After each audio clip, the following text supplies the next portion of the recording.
Stop right there. This video is all about Houseparty. Remember 2020's favorite app? I've turned my podcast, Series 3, Episode 10, into a YouTube video. So please subscribe, like, and comment below.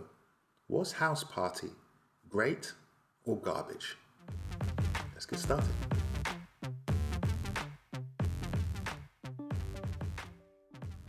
Now, if you haven't heard my podcast, go check it out. It's on Spotify and Apple Podcasts. And like all good podcasts, it's audio. My challenge is YouTube is visual, and I want to bring it over here. So I need your opinion. Don't worry. My latest episode is going to be rolling just now. But please do let me know, how can I bring my concept over from Spotify and Apple to YouTube? Okay, here's the latest episode. Hope you enjoy it.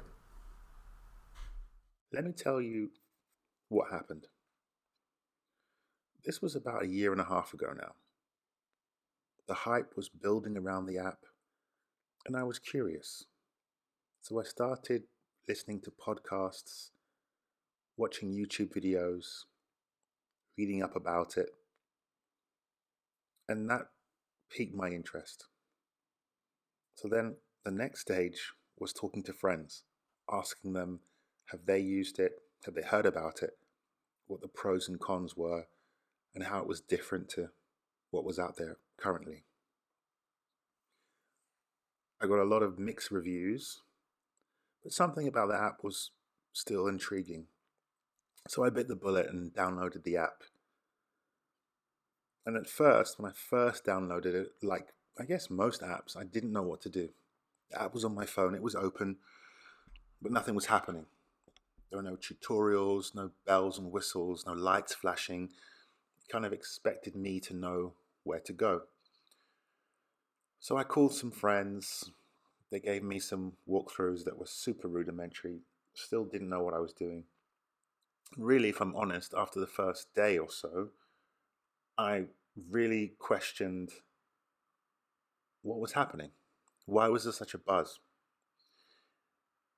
But then I started to push myself further, harder, to figure out what was really going on in the app. And went back to those YouTube videos, went back to the friends that had told me so much about it, and I started to get it. It's nothing without people. So I added anyone I could. And that's where the journey started. After about a week of using it intensely, I realized why the app had become viral so quickly. It became infectious, almost addictive in a way. But why? What I didn't get before, I was starting to get now. It wasn't Instagram, it wasn't Facebook or Twitter, it wasn't Snapchat or any of the other apps that I had used in the past. It was something else. So I used it in a different way. I would find conversations and join them, usually with people that I knew. So there would be a room with 4, 6, 7, maybe 8 people. And if I was able to get in the room, I would jump in, introduce myself and start talking. Now that's all good when the people are friendly. If there's someone that knows you, it's a new app, so it's low-hanging fruit. People are happy to welcome you in the room, especially in the daytime. So I had some interesting conversations, some funny conversations. And that helps. That helps get you hooked on this new app that everyone's talking about. I used it a lot in the coming weeks. And I had some interesting conversations, as I said. I recall one conversation with a girl from Palestine. She was talking about her life and how different it was to people that she had met on the app. It was a new gateway to a different group of people that I hadn't interacted with. hours became multiple hours on the app. I think I realized then I was spending too long on the app. And I also realized the users in the daytime are quite different to the users at night. And I'll get back to that later, after Jazz. But why I stopped? Well, ultimately, it was because of these experiences. But the app became sticky, as I mentioned. Maybe I was spending too much time on the app. But spending time isn't the problem. It's when there's no reward. And I noticed there were no likes, the follower count didn't matter, the creativity that I have wasn't quenched in this arena. So I started to actively push away from the app. But I realized that I didn't leave anything behind. There was no record of my usage. User-wise, I was unable to multitask. I mean, when you're on the phone, you can do other things, but on this app, as it's also a video app, you had to hold the phone. Well, I had to hold the phone. I felt I needed to hold the phone. And that's part of the reason why I started to pull away. If you're on the phone for 3 hours holding the phone, it's a different experience to what we're used to in 2020. Of course, growing up, we always held the phone, but yeah, now it's in my pocket and I have my headphones on. Or at least speakerphone and I'm somewhere else. But holding the phone up, doing a FaceTime call for 2-3 hours, it's a bit much for me. And I have a lot else going on, so it just didn't fit. So in a way, for me, the virality of the app was also something that made me realize it wasn't necessarily for me. Okay, well, that's enough for now. I'm going to let Jazz take over, and you're going to hear a truncated version of an interview that I did with the Wall Street Journal and a fantastic journalist.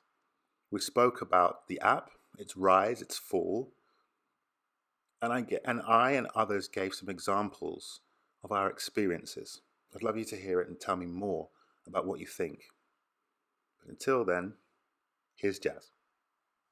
Houseparty was the video app for kids. Now quarantined parents are butting in. While housebound by the pandemic, Lexi Serino inspired her mother and aunt to download Houseparty, a video chat app that the college senior sometimes uses to socialize with friends. Ms. Serino, 21 years old, has been waiting out the coronavirus back home in Medford, Mass. With her family, and her Houseparty newbies have struggled to fit in. "Sorry, I was on mute. They don't know how to mute themselves or flip the camera," said Ms. Serino. She saw her mother put a phone to her ear to make a video call on the app. Her aunt aimed the camera at the ceiling during a Houseparty chat with relatives. "My cousin is like, there's Lexi, Joe and Maria's ceiling," she said. Long populated by teenagers and 20-somethings, Houseparty is being invaded by aging newcomers stuck home with a younger generation. The older users alternately entertain and annoy everybody with their new video chat habit. Lily Jens's parents started hosting friends for a Houseparty happy hour from their home in Randolph, NJ. "It's weird seeing them do it," the 13-year-old said. Worse, her parents ask her to make on-camera appearances. "They're nice people, but I don't know exactly what to do," said Lily. "I say, hi, and stand there awkwardly." Children notice their parents blabbing over their screens on Houseparty for hours. The same moms and dads who before the coronavirus crisis would nag the kids about spending too much time on their smartphones. Lexi Serino, bottom right, on a Houseparty call with relatives. Photo. Lexi Serino. Fadi Elmeri of Cairo isn't amused by his mother's new social media practice. Naveen Elias, 40, stuck home by the pandemic from her job at a petroleum company, talks a few times a day with friends over Houseparty. "She chats so much it was giving us a headache," said Fadi, 15. "She never used to do video conferencing. Now, she does it even more than I do." Ms. Elias doesn't deny it. Houseparty, she said, helps us communicate while we are all sitting at home. Houseparty launched in 2016 and shot to the top of the download charts. Young people gathered via phone screens or computers as if huddled in a dorm room. Growth started to stall last year, but pandemic shut-ins created a wave of new video chat fans, including older people joining Houseparty. Share your thoughts. Have you picked up the video chat habit? Join the conversation below. Unlike Zoom or Google Hangouts, video chat programs popular with schools and businesses, Houseparty not only offers to connect to users' phone lists but also to their social media contacts so they can become friends over the app. Once you open a chat and are in the house, any of your Houseparty friends can join, up to 8 at once. The app also automatically lists the usernames of strangers when typing a letter or character into the search bar, making it possible to send friend requests to anyone. Alex Ahom, 39, downloaded Houseparty and began accepting these requests from people he assumed he knew. He was surprised by how quickly he went from making connections to joining live video chats. Literally within minutes, someone is calling, said the father of 3 in Hamburg, Germany. This guy was like, "How is your day going?" And I'm thinking, where do I know him from? Do I know him at all? How to pick the right chat app for your next event. Sound on created with Sketchtool. 002 142-14. How to pick the right chat app for your next event. Should you Zoom or FaceTime? How about a house party? Amid social distancing, in-person events have been replaced by pixels on a screen. WSJ's Nicole Nguyen offers tips for navigating the new video chat reality. Photo. FaceTime. In March, Houseparty gained 17 million downloads worldwide, according to Sensor Tower Inc. Houseparty also was among the top 10 downloaded apps in 17 countries last month, including Canada, France, Germany, Britain, Italy and Spain, the firm said. Andrew Gibbons, a 47-year-old architect in Ware, England, recently discovered he could pop into his teenage son Lewis's Houseparty conversations without an invitation. I think he was slightly embarrassed because there were a couple of young ladies on the call, said Mr. Gibbons. He asked who was his son's girlfriend. It was quite funny, he said. Alex Ahom, bottom right, video chats with friends. At first, he accepted friend requests over Houseparty from strangers he mistook for people he knew. Photo. Alex Ahom. The younger Mr. Gibbons, 19, could tell his friends were confused by the intrusion. They were like, "Who's this man who just joined us?" It is possible to ward off unwanted visitors with the lock button at the bottom of the screen. But using that and other features of Houseparty, such as the ability to ghost or hide from a connection, can perplex older newcomers. Mr. Gibbons blames himself for helping his father create a Houseparty account to virtually celebrate a younger co-worker's birthday. "My dad's trying to get in on the youthful trends," the teen said. "He's trying to look cool." Before the coronavirus pandemic, Houseparty was being abandoned by young users migrating to other social apps such as TikTok. Now, it is luring back early users as well as attracting first-timers. Some new users are old enough to compare how people's faces stack in boxes on screen to the classic TV sitcom, The Brady Bunch, which made its debut a half-century ago. They aren't shy about crashing the Houseparty. Donna Serino, a 54-year-old accountant whose daughter Lexi caught her early mistakes, said, "I'm a little hipper than I was in the beginning." Thanks, Jazz, and welcome back. So why didn't it work? Well, first of all, let me say this again. The app was a technical wonder and a catalyst for so many others, a true pioneer. However, looking back from the vantage point that is 2021, timing is everything. Perhaps if it came out later in the year, it may have weathered the storm. But with the heinous murder of George Floyd, the growing pandemic, and everything else 2020 had to offer, it was a playtime app. And in many ways, spring and summer wasn't playtime for a lot of people. It's now a year after my interview, and I've looked into what happened. Downloads fell, other apps quickly adapted, users started logging in fewer times a week, and what annoyed people was still there when they did log in. It turns out we don't want tons of followers engaging with us. That might be crazy, but hear me out. I ended up deleting hundreds of contacts or connections because I didn't want them to see me online. I couldn't go on Houseparty without having what seemed like endless amounts of people wanting to pick my brain about brainless subjects. If I'm going to shoot the breeze with anyone, it's going to be with someone I have a connection to. But what do you think? Why do you think that app, Houseparty, had such a steep rise and a monumental fall? Or are you still using it? And will Clubhouse go the same way? Is there a difference between the two apps? Of course, Clubhouse is completely audio, whereas Houseparty, there was a very obvious video element to it. Let me tell you about a story that didn't make the shortened version of the interview. You see, it was very common to have mixed groups, especially at night. We'd be relaxed, we'd be discussing whatever topics that caught our fancy that day, and almost like clockwork, in every room, a lubricated man would come in and try to hit on the women in the group.